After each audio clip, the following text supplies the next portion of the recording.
You have a new album out right now. Great songs from stage and screen.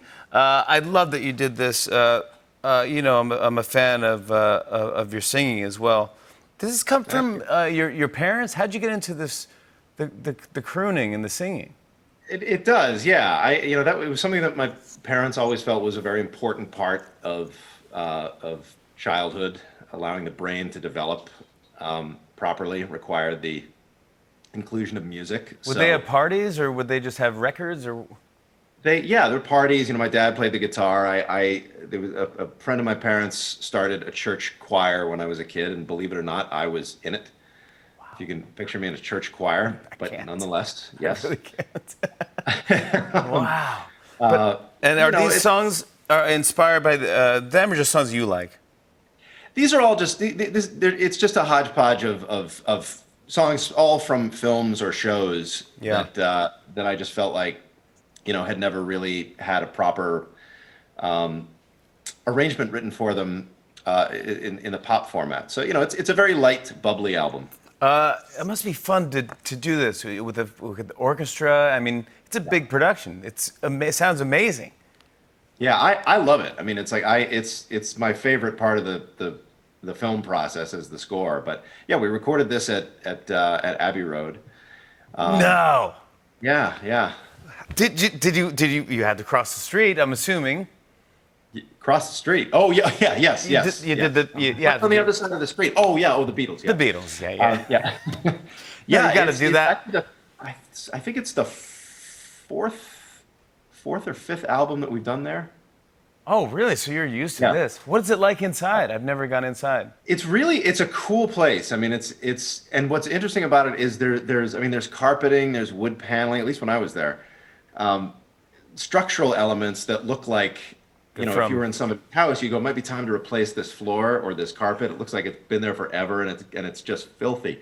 But yeah. But there's sort of a feeling that, look, we don't know what makes these acoustics so magical, so we're not going to mess with anything. Wow. I think part of it is superstition, and part of it is just you really never know what that X factor is, and so best not to mess with it. Did you get to the roof at all, or no? No, I didn't go to the roof. Oh yeah, you got to do something on the roof. Well, that's the Beatles, right? That's where they didn't they do it on the roof of Abbey Road? Is that where they recorded "Let It Be"? Yeah, and that's where they got stopped by the police, and it was well. If you make another album, I'll meet you out there. Sgt. Pepper's that they released, like they just put a speaker in a window and just blasted it out into the street, and that was how they introduced it to the world. I mean, it's just that may be apocryphal. I remember reading that story. Is that they opened a window. Here's the new record, and people just stopped and listened. That must feel so cool to record in Abbey Road. It was fun. Yeah. It was fun. I love the cover, by the way, as well. It's with this type of music, I feel like it is a solo mission. It's almost you want it to look lonely or something.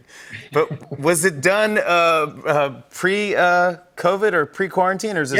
Yeah. There's some stuff that we had to do back here because obviously we couldn't get back there. But most of it was done there prior to all this mess. Well, congrats on the album. As if you're not busy enough, executive produced Cosmos, Possible Worlds. Tell everyone about this season. This season, Cosmos Possible Worlds. Ann Druyan, once again, is back as showrunner along with Brannon Braga. Neil deGrasse Tyson obviously is back. And this is great. It's taken us a long while to get this thing back on the air. It's been a long wait for audiences, and yet here it is. And we sort of feel like at this point in time, there's nothing that feels more necessary or relevant than something that elevates the enterprise of science. I think we can take all we can get right now. So it's much like the original. It's fun, it's colorful, it's lively, it's surprising. I think people are going to dig it. I want to show a clip. Here's a look at Cosmos Possible Worlds. Check it out. The DNA double helix. Star stuff. Oxygen, carbon, nitrogen. Elements cooked in the hearts of distant stars, combined with hydrogen from the Big Bang to become alive on this little world. Through random changes, mutations in the genes, some of which led to more successful life forms, what we call evolution by natural selection. The ladder grew, adding more and more rungs.